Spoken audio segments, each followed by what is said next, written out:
The frost came early that year, biting through the thatched roofs of the lower village, before the last harvest had even been gathered. Clara pulled her cloak tighter around her shoulders and pressed her palms against the cold stone wall of the well, waiting for her turn with the bucket. Her fingers had gone numb an hour ago. She didn't complain. Complaining did nothing but waste breath that could be used for walking faster, working harder, surviving longer. Her mother was sick again. The cough had worsened these past 3 nights, rattling through their small cottage like something alive, something feeding on what little strength the woman had left. Clara had given her the last of the dried herbs 2 days ago. There was nothing left now but broth made from bones boiled too many times, and a kind of desperate hope that refused to die, no matter how many times it was crushed. She filled her bucket and started the long walk back, boots sinking into half-frozen mud when she heard the commotion near the castle gates. Word had spread through the village like wildfire. The Alpha King's men were turning away anyone who came begging at the gates today, the king himself in a foul temper, snapping at servants and lords alike. Clara had heard the stories. Everyone had. King Orion, ruler of the Northlands, a man carved from war and silence, who had not smiled, they said, since the day his father died in battle and left the crown, and the weight of an entire kingdom, on shoulders too young to carry it. She had never seen him. Few in the lower village had. He kept to the castle, to his war councils, to whatever grief or fury drove a man to rule with such a closed fist. But Clara did not care about kings tonight. She cared about her mother's breath rattling thin as paper, and the healer in the village who would not come without payment Clara did not have. She had heard there was a physician kept at the castle, a man skilled enough to mend bones shattered in battle. If she could just get close enough, if she could just ask. It was a foolish plan. She knew that even as her feet carried her toward the looming silhouette of the castle, its dark towers swallowed by the graying dusk, torchlight flickering gold against ancient stone. Snow had begun to fall, soft and silent, catching in her loose braid, settling on her lashes. She did not go to the main gates. She knew better than that. Knew the guards there would turn her away before she could utter a single word. Instead, she circled toward the servants' entrance at the eastern wall, where the kitchen smoke curled up into the darkening sky, and the smell of roasting meat and wood smoke drifted out into the cold. A man stood near the entrance, stacking firewood against the stone wall. He wore plain dark leather, sleeves rolled to his forearms despite the chill, his dark hair pulled back in long braids that fell past broad shoulders dusted faintly with snow. There was a fresh scar along his cheekbone, pale and thin, the kind earned in battle rather than accident. He moved like a man used to heavier burdens than firewood, economical, controlled, every motion deliberate. He did not look like a servant who belonged among other servants. But Clara was too cold, too frightened, too consumed by her mother's labored breathing to notice the strangeness of him. "Please," she said, and her voice cracked on the word, betraying just how raw she was beneath the composure she'd fought to keep. "I need to speak to the physician. My mother, she's ill, and I have nothing to pay. But I'm begging you, if you could just let me through, just for a moment." The man straightened slowly. His eyes, a pale, startling gray, like the sky just before a storm broke, moved over her face, taking in the redness of her cheeks from cold, the tremor in her hands, the threadbare cloak that had clearly been mended more times than it could bear. "The physician serves the king's household," he said. His voice was low, rough at the edges, carrying an authority that didn't match the firewood in his arms. "He doesn't tend to village folk." "I know." Clara's throat tightened. She hated how her eyes burned, hated that she might cry in front of a stranger. "I know it isn't fair to ask, but I don't know what else to do. She's all I have." Something shifted in his expression, so brief she almost missed it. A flicker, like a crack of light through a closed door. "What's wrong with her?" "A cough. It's gotten into her chest. She can barely breathe some nights. Clara's hands twisted in the fabric of her cloak. I have herbs that helped before, but they're gone, and the village healer won't come without coin. And I don't have coin. I have nothing. But I can work. I can clean. I can do anything you need if someone would just help her. Stop. The word wasn't unkind, but it was firm enough to cut through her spiraling words. He set down the firewood he'd been holding, brushing snow from his sleeves. You came here in the dark, alone, to beg a stranger for help you have no way to repay. Yes. There was no point denying it. That's either very brave or very foolish. Maybe both, Clara said. And despite everything, despite the cold and the fear and the ache in her chest, something like a tired smile tugged at her mouth. I didn't have time to decide which. The man studied her a moment longer, and Clara had the strange, unsettling sense that he was weighing something far heavier than her simple request, as though her answer to some unspoken question mattered more than she could possibly understand. Wait here, he said finally. You'll help me? I said wait. But there was something almost gentle beneath the gruffness, an instruction rather than a dismissal. He disappeared through the servant's door, leaving Clara alone in the falling snow, her empty bucket forgotten at her feet, her heart hammering with a fragile, dangerous hope she didn't dare fully trust. She didn't know who he was. A servant, surely, dressed too plainly to be anything else, his hands roughened by labor, no signet ring, no fine cloak-marking nobility. And yet something about the way he'd looked at her, the weight in his gaze, made her wonder if she had misjudged something important. Minutes passed. The cold deepened. Clara pressed her arms around herself, watching her breath fog in the torchlight, and wondered if she had imagined the entire exchange, if he had simply walked away and forgotten her, the way so many had before.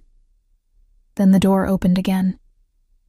He stepped out carrying a small woven satchel, and behind him, 2 more servants carried a wooden crate filled with bundled herbs, blankets, and what looked like preserved meat wrapped in cloth. What? Clara's voice failed her. The physician is occupied tonight, the man said, setting the satchel into her stunned arms. But these will ease her breathing until tomorrow. I'll see that someone is sent to your village at first light. I don't understand. I have nothing to give you in return. I didn't ask for anything. His gray eyes held hers, steady and unreadable. Go home. Keep her warm. Boil the herbs in water, not broth. It works faster that way. Clara's eyes filled despite her best efforts to stop them. Thank you. I don't even know your name. A pause. Something flickered behind his eyes again, quick and complicated. Servants don't need names, he said simply. Go, before the cold gets worse. She wanted to argue, wanted to press for more, but exhaustion and gratitude and the bitter wind all conspired against her. She clutched the satchel to her chest like something precious and turned to go, casting one last glance over her shoulder. He was still watching her. Not with the dismissive disinterest of a man eager to return to his duties, but with something far more searching, as if he were trying to solve a puzzle he hadn't expected to find standing at the servants' gate in the snow. What Clara didn't know, what she could not possibly have known, was that the man who had just emptied half the castle's medicinal stores into her arms was no servant at all. He was Orion, AlphaKing of the Northlands, and he had spent the better part of an hour testing every beggar and stranger who approached that gate tonight, watching how they reacted when told no, watching whether kindness given without expectation of reward still existed in a world that had taught him, again and again, that it did not. She was the first person all night who hadn't asked his name out of curiosity about his standing. She had asked because she wanted to thank him. It was such a small thing. And yet, as he watched her disappear into the snow-laced dark, satchel clutched tight against her chest, something cold and closed within his chest. Something that had not stirred in years shifted, just slightly, toward the light. Clara's mother was asleep by the time the herbs finished steeping, her breathing easier than it had been in days. The rattling cough softened into something almost peaceful. Clara sat beside the narrow bed long after the fire had burned low, watching the rise and fall of her mother's chest as though sheer attention could keep death at bay. She thought of the servant at the gate, the way his gray eyes had studied her, careful and searching, as if her answers carried some weight she couldn't see.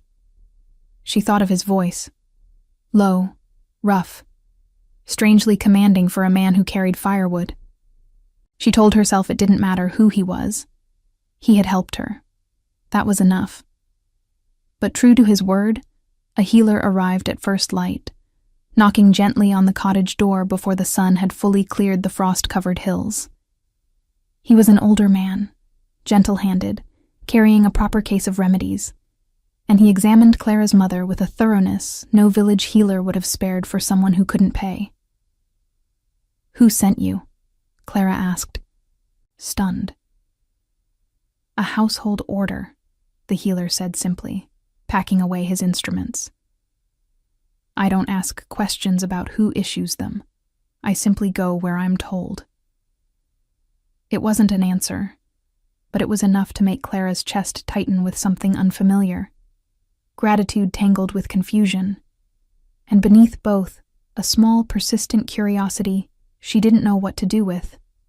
3 days later, summoned by a runner she didn't recognize, Clara found herself standing once more before the castle gates, this time invited, this time expected. The note had been brief. "The king requires household help. Report to the eastern kitchens." No explanation. No mention of the man who had given her medicine in the snow. She told herself it was simply fortune.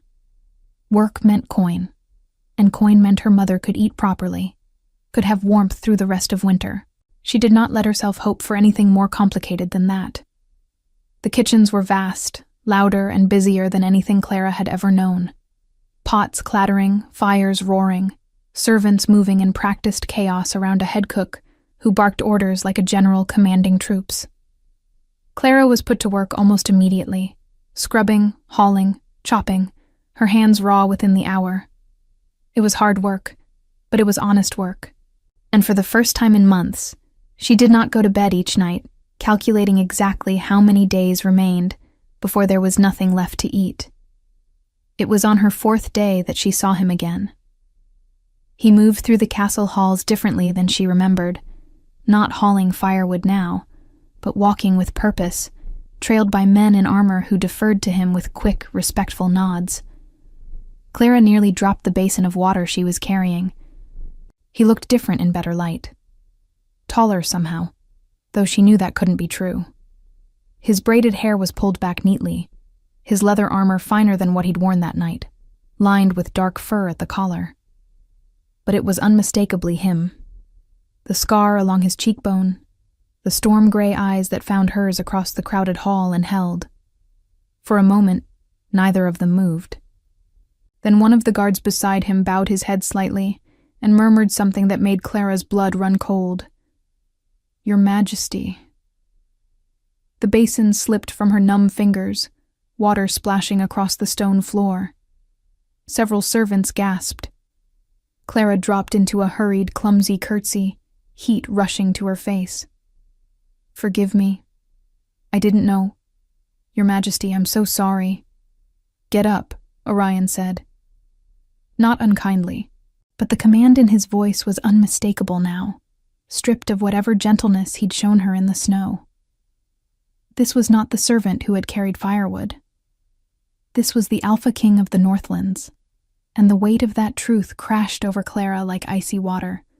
She rose slowly, unable to meet his eyes, her mind spinning backward through every word she'd said to him that night, every desperate, unguarded plea, every moment of vulnerability she'd shown a man she'd believed beneath her notice, when in truth, he commanded the very kingdom she lived in. "You lied to me," she whispered, before she could stop herself. A murmur rippled through the watching servants. One did not accuse a king of lying, not aloud, not ever. Orion's expression didn't change, but something flickered behind his eyes, quick and sharp. "I never lied," he said evenly. "You assumed. I simply didn't correct you. That's the same thing." "It isn't." His voice dropped lower, meant only for her now, though the hall had gone unnervingly quiet around them. "If I had told you who I was, would you have asked for help the way you did? Or would you have performed gratitude instead of feeling it?" Clara's mouth opened, then closed. She didn't have an answer, not one she was willing to admit aloud, not in front of an audience of servants and guards all straining to overhear. "I needed to know," Orion continued, quieter still, "whether kindness still existed without an audience. Whether someone would beg for help from a man with nothing to offer in return, simply because they believed he might still say yes." "And did I pass your test?" Clara's voice trembled, equal parts hurt and fury. "Was that all it was to you? A test?" Something in his jaw tightened. For the briefest moment, the iron control in his expression cracked, revealing something rawer beneath. Exhaustion, maybe, or old grief that had calcified into distance. "You were the only one who didn't ask my name out of greed," he said. "Out of every beggar, every desperate soul who came to that gate that night, you were the only one who asked because you wanted to thank a stranger. That isn't a test you failed, Clara." She startled at the sound of her own name in his mouth. She hadn't given it to him that night. He must have asked, or already known, somehow, before she'd ever set foot in his castle. "I don't understand any of this," she admitted, the fight draining out of her, replaced by something closer to exhaustion. "Why does it matter to you? Why does it matter what one village girl thinks of strangers?" Orion was quiet for a long moment, his gray eyes unreadable, the watching hall forgotten between them. "Because I am surrounded by people who want something from me," he said finally. "Lords who want favor, nobles who want alliance through marriage. Even my own council, half of them, want a king who will wage the wars that fill their coffers. I have not met an honest soul inside these walls in longer than I can remember." His gaze didn't waver from hers. "You walked through snow to beg a stranger for medicine you could never repay. That is the first honest thing I've witnessed in this castle in years." Clara didn't know what to say to that. The hall around them had gone utterly silent, servants and guards alike pretending not to listen, while clearly listening to every word. "Your Majesty," came a voice, sharp and cutting through the moment. A tall, severe-looking woman in fine robes, stepping forward with the unmistakable bearing of someone accustomed to being obeyed. Her eyes flicked over Clara with open disdain. "Forgive the interruption, but the council awaits your presence. We've matters of the southern border to discuss." "I'm aware, Margaret." Something tightened in Orion's voice. Not quite annoyance, but close to it. The woman's gaze lingered on Clara a moment longer, cool and assessing, before she turned and swept back down the corridor, clearly expecting Orion to follow. He didn't move immediately. Instead, he looked back at Clara, and for just a moment, the king's mask slipped again, replaced by something gentler, almost uncertain. "Your mother," he said. "Is she well?" The question, so quiet and genuine, undid something in Clara's chest. "Better, because of you." "Good." A pause. "You'll continue working in the kitchens. No one will trouble you about tonight." His eyes held hers a beat longer than necessary. "And Clara, what I said in the snow still stands. I asked nothing of you then. I ask nothing of you now." He turned and strode after his counsel, leaving Clara standing in the wreckage of her own composure, the spilled water forgotten at her feet, servants whispering behind raised hands all around her. She did not know what frightened her more, that the Alpha King of the Northlands had tested her honesty in the dead of night, or that some small, foolish part of her chest had warmed at the way he'd asked after her mother, as though her answer genuinely mattered to him. That night, lying awake in the servants' quarters, Clara stared at the ceiling and tried to convince herself that nothing had changed. He was a king. She was a kitchen girl. Whatever strange honesty had passed between them in the snow meant nothing beyond what it was. A single act of kindness from a lonely man testing the limits of trust. She almost believed it. But she kept hearing his voice, low and certain. You were the only one who didn't ask my name out of greed. And somewhere deep in the quiet of the castle, in a chamber far grander than any servant's quarters, Orion sat awake as well, staring into a dying fire, turning over the same unsettling truth. That for the first time since his father's death, something other than duty had captured his attention. Something he could not yet name. Something dangerously close to hope. Margaret found her 3 days later, cornering Clara in the narrow stone passage between the kitchens and the laundry, where the air smelled of lye soap and damp wool. I know what you're doing, Margaret said without preamble, her fine robes rustling as she stepped closer, her voice pitched low enough that no passing servant would overhear. I've seen girls like you before. Pretty enough, desperate enough, willing to play the wounded dove if it earns a king's pity.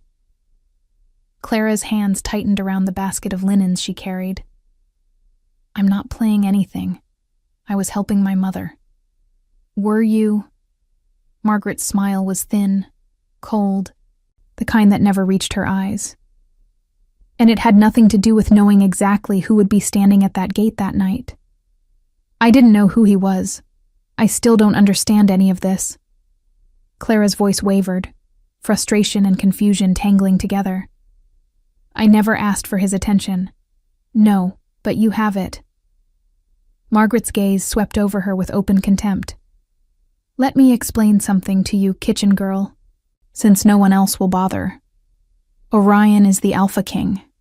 His mate, when he chooses one, will be Queen of the Northlands, will carry the weight of alliances, of bloodlines, of a kingdom built on centuries of careful breeding and political marriage. It will not be a serving girl who scrubs his floors and weeps prettily at his gate. I never asked to be his mate, Clara said, heat rising in her face. I asked for medicine, and got considerably more than that, it seems. Margaret's eyes narrowed. I don't know what game you're playing, or whether you're clever enough to be playing one at all.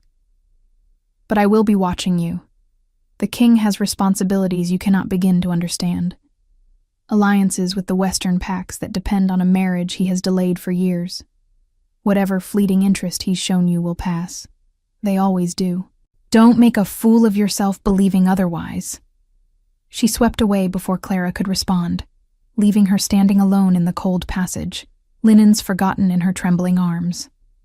Clara avoided the upper halls after that, burying herself in kitchen work, scrubbing pots until her hands cracked and bled in the cold water, anything to keep her mind from circling back to gray eyes and quiet questions about her mother's health. She told herself Margaret was right. She told herself the king's curiosity had been a passing thing, born of loneliness and the strangeness of an honest stranger. Nothing more. She nearly believed it, until the evening she found Orion waiting in the kitchen garden, where she'd gone to gather the last of the hardy winter herbs before the frost claimed them entirely.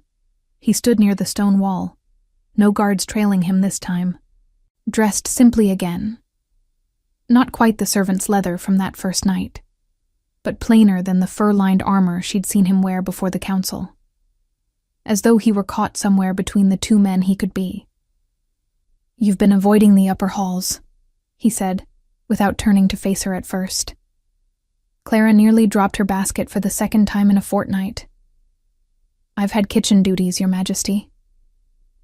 Orion. He turned then, his expression unreadable in the fading light.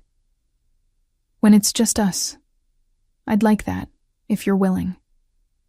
I don't think that's appropriate, Clara said carefully, Margaret's warning still ringing sharp in her ears. You're the king. I'm a servant who scrubs your floors. You're the only person in this castle who speaks to me without calculating what it might earn her. Something tightened around his words, an old weariness surfacing. Do you know how rare that is? How exhausting it is to never know if a kind word is genuine or merely strategic? I'm sure Lady Margaret would say I'm the one being strategic. Orion's jaw tensed. Margaret has opinions about a great many things that aren't her concern. She said you're meant to marry for alliance, that the Western packs are waiting on it. Clara hadn't meant to say it so plainly, but the words spilled out before she could stop them, raw with a hurt she hadn't fully acknowledged until that moment. She's not wrong, is she? Orion was quiet for a long moment, his gray eyes fixed on some point past her shoulder, somewhere in the gathering dusk. My father died believing peace could only be bought through bloodlines and careful marriages, he said finally. He spent the last years of his life arranging an alliance with the Western packs, sealed by a marriage he never lived to see completed. The expectation has followed me since I took the crown. Marry Lady Seraphine of the Western pack, secure the peace, honor my father's final wish. Then you should. Clara hated how the words tasted, bitter and final. I shouldn't be standing here at all. Perhaps not. His gaze finally returned to her, steady and searching. And yet, here you are. Here I am. Some nights I think duty is the only thing that has ever truly belonged to me, the only certainty in a life built on other people's expectations. And then, I met a girl willing to beg a stranger for medicine in the snow, asking for nothing but a moment's kindness, and I find myself questioning whether duty was ever meant to cost a man everything. I can't be the reason you question your duty. Clara's voice trembled, equal parts fear and something far more dangerous stirring beneath it. I have nothing to offer a kingdom, no alliance, no bloodline worth protecting. Margaret made that very clear. I didn't ask what you could offer a kingdom. Orion stepped closer, close enough that Clara could see the faint silver scar catching the last light, close enough to feel the warmth radiating from him despite the gathering cold. I asked what you could offer me. The air between them grew taut, charged with something neither of them dared name aloud. Clara's heart hammered against her ribs, equal parts terror, and a longing she didn't fully understand. Orion. His name felt strange and intimate in her mouth, the first time she dared use it. If anyone saw us, if Margaret found us here, let them see. Something fierce flickered behind his gray eyes, the same intensity she'd glimpsed that night at the gate, when he'd watched her disappear into the snow as though solving some impossible puzzle. I have spent 3 years making decisions for everyone but myself. I would like, just once, to choose something simply because it is true. He reached out, hesitant despite the certainty in his voice, and brushed a strand of loose hair from her cheek, his fingers calloused and warm against the cold evening air. Clara's breath caught. This is foolish, she whispered, though she did not step away. Yes, Orion agreed, his voice rough. Entirely foolish. Neither of them moved apart. The garden around them had gone utterly silent. The last birdsong faded into the coming dark, snow beginning to drift again from a sky heavy with clouds. For one suspended moment, the weight of crowns and alliances and Margaret's cold warnings seemed to dissolve entirely, leaving only the quiet space between a king and a kitchen girl who had somehow, impossibly, found something true in each other. Then a voice cut sharply through the stillness. Your Majesty. A guard's voice, urgent and breathless, approaching from the castle entrance. Forgive the intrusion. Lady Seraphine's envoy has arrived early. They request an audience tonight. Orion's hand fell away from Clara's cheek, the king's composure sliding back into place like armor. But his eyes lingered on her a moment longer, full of something unresolved and aching. I have to go, he said quietly. I know. Clara stepped back, putting distance between them, suddenly aware of how dangerously close she had come to forgetting every warning Margaret had given her. You should. He hesitated at the garden gate, looking back at her once more. "Clara." "Go, Orion. Your alliance is waiting." The words came out sharper than she intended, but she did not take them back.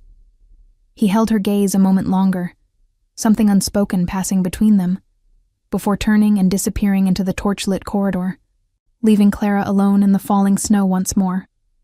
Exactly as she had been the night they'd met, except now everything had changed, and she had no idea how to undo it, even if she wanted to. Lady Seraphine arrived the following morning, and the castle transformed around her presence like a held breath. Banners were raised along the western towers. The kitchens doubled their preparations for a feast meant to honor the Western Pack's envoy. Clara watched it all unfold from the edges, scrubbing pots while servants whispered excitedly about the beautiful lady who would soon be their queen. Seraphine was, by every account, exactly what a queen should be. Tall, composed, dressed in furs so fine they seemed to ripple like water, her dark hair crowned with silver combs that caught the torchlight. She moved through the castle halls with practiced grace, every gesture measured, every smile calculated to charm exactly the right amount. Clara told herself it didn't matter. She had no claim on Orion, no right to feel the hollow ache that settled in her chest each time she glimpsed Seraphine on his arm. Gliding through corridors Clara was only permitted to clean. She nearly succeeded in believing it, until the night of the feast, when she was assigned to carry trays into the great hall and found herself standing at the edges of a celebration that felt, to her, like watching her own quiet hope being buried alive. Orion sat at the head table, the crown heavy and gleaming atop his dark hair, Seraphine seated beside him in a place of honor. He looked every inch the Alpha King the realm expected, composed, commanding, utterly unreachable. Only Clara, watching from the shadows near the kitchen entrance, noticed the tightness around his eyes, the careful distance he kept even as Seraphine leaned close to murmur something against his ear. His gaze found Clara across the crowded hall, just once, brief and aching, before duty pulled his attention away again. She fled the hall before the feast had ended, unable to bear another moment of watching a future being arranged in front of her that had never once included her. It was Margaret who found her again that night, in the quiet of the empty kitchen garden, snow falling soft and silent around them both. "You should leave," Margaret said, without the usual cruelty in her voice, something almost gentle beneath the words, which unsettled Clara more than any insult could have. "Not banished, just gone. Find work in another village, somewhere far from here, before this becomes something neither of you can undo." "I never wanted any of this," Clara said quietly.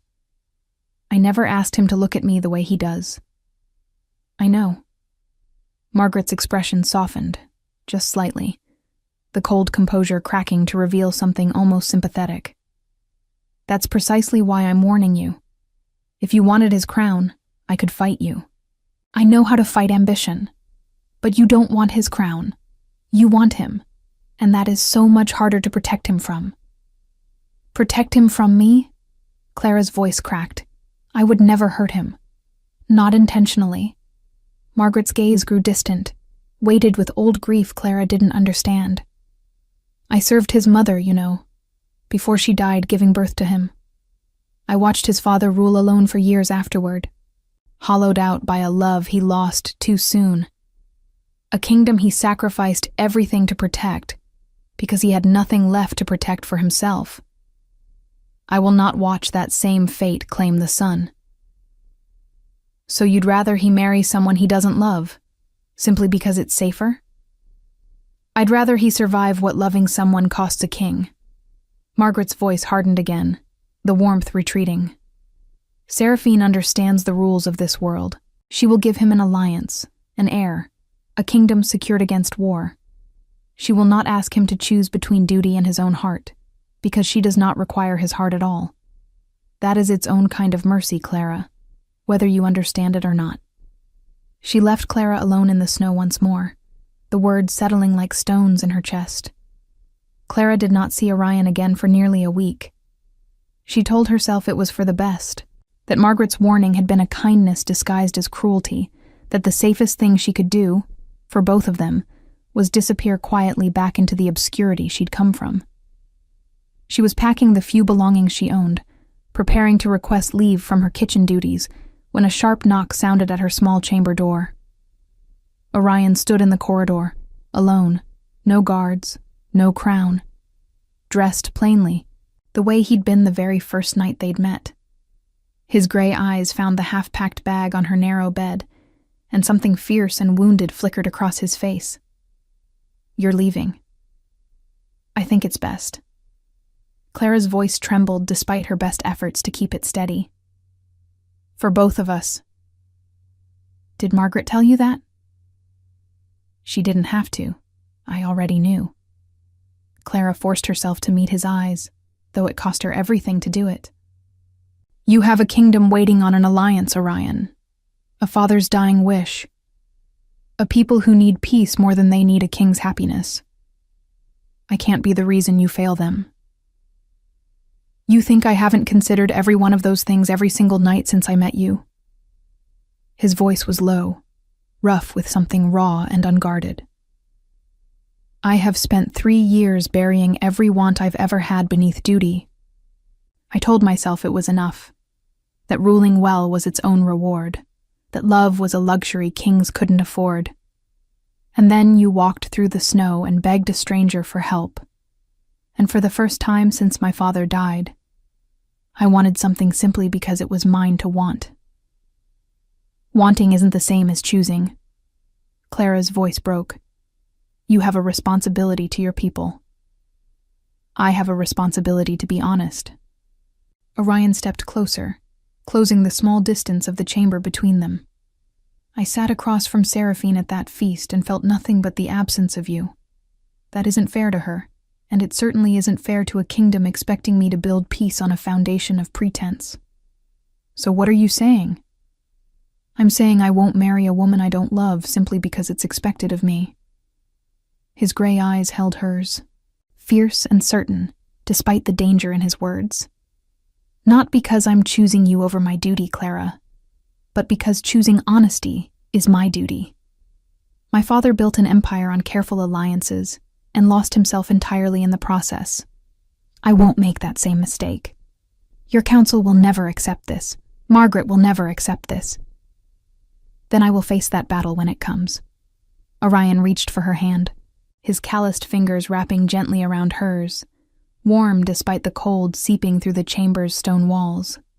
"But I will not lose the one honest thing in my life because I was too afraid to fight for it." Clara's resolve, carefully constructed over a week of silent grief, crumbled entirely beneath the weight of his words. "Orion, if this goes wrong, then it goes wrong with both of us standing together, not with you disappearing into the snow alone." His thumb brushed gently across her knuckles. "Stay, please." Outside the small chamber window, snow continued falling, soft and relentless, blanketing the castle grounds in pale silence. Somewhere in the great hall below, Seraphine waited with the expectations of an entire kingdom resting on her shoulders. Somewhere in the castle's shadowed corridors, Margaret watched and worried and grieved a future she could already see unraveling. But in the small, quiet chamber, Clara made her choice. Not the safe one, not the expected one, but the true one. She did not pull her hand away. The council chamber had never felt so cold. Orion stood at its center the following morning, Clara beside him despite every protest Margaret had whispered in the hours before dawn. Despite the disbelieving silence that fell over the gathered lords the moment they understood why she had been summoned. "This is madness," one lord said, rising sharply from his seat. "You would abandon an alliance 3 years in the making for a kitchen girl?"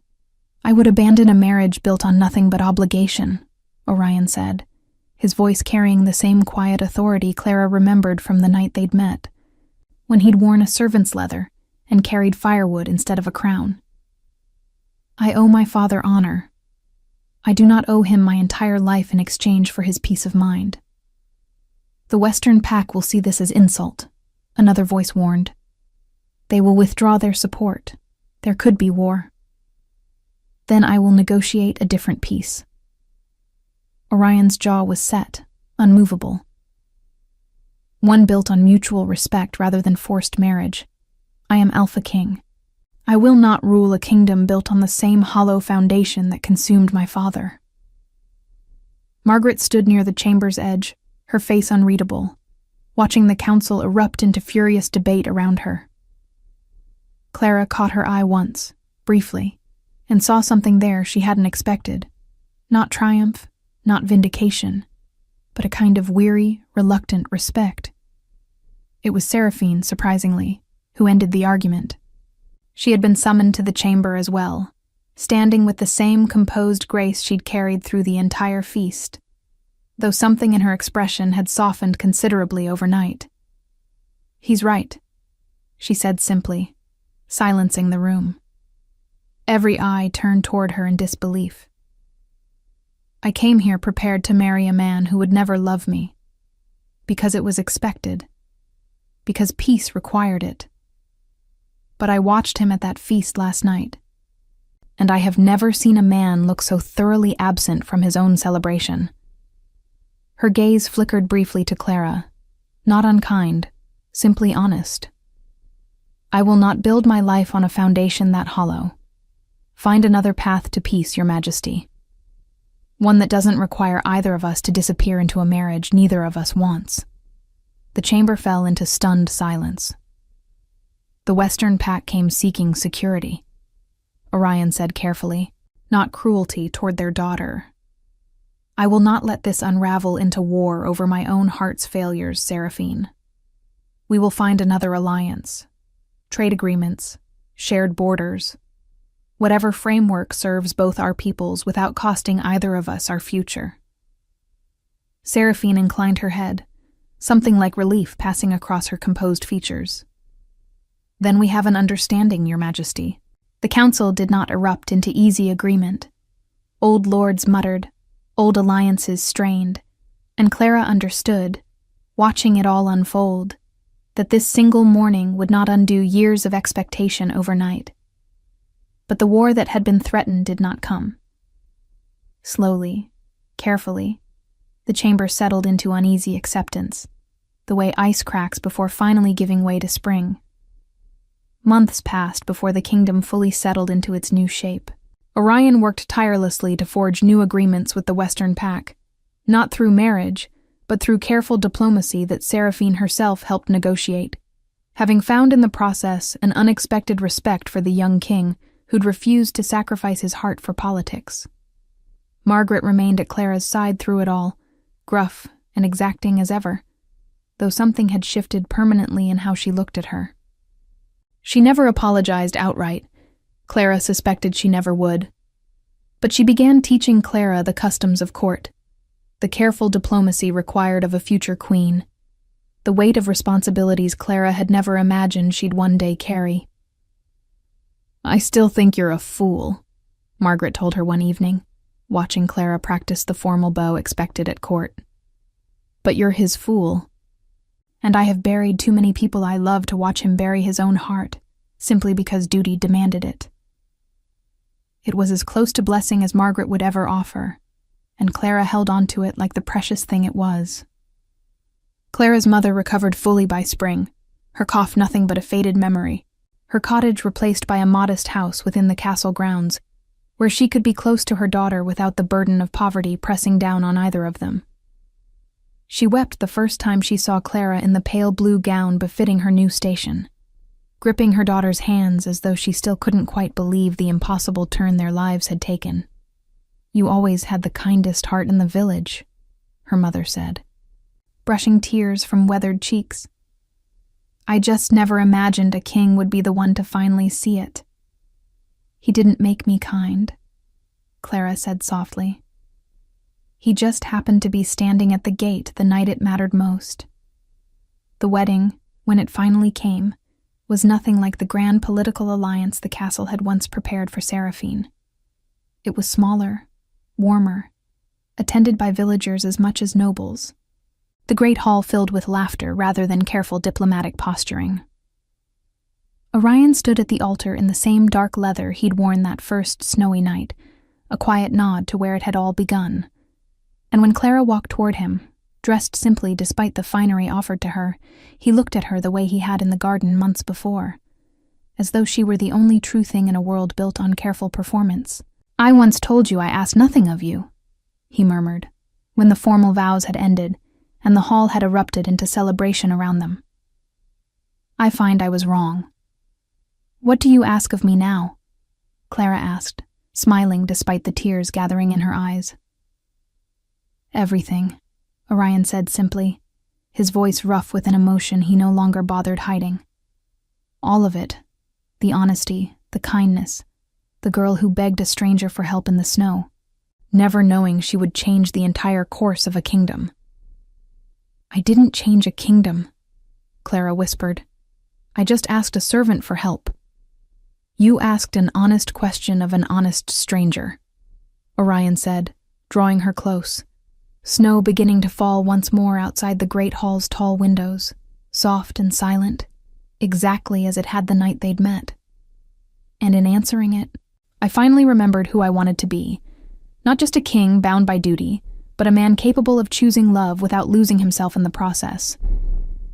Outside, the first snow of the season drifted down over a kingdom that had, against every expectation, found its way toward a peace built not on forced alliance, but on honesty freely given and freely returned.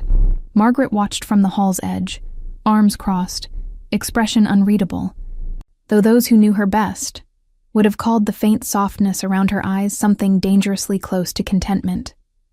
And Clara, standing beside the king who had once tested her heart in the falling snow without ever revealing his crown, finally understood that some of the truest things in life began not with grand declarations, but with a simple, desperate plea for help, and the quiet courage of a stranger willing to answer it.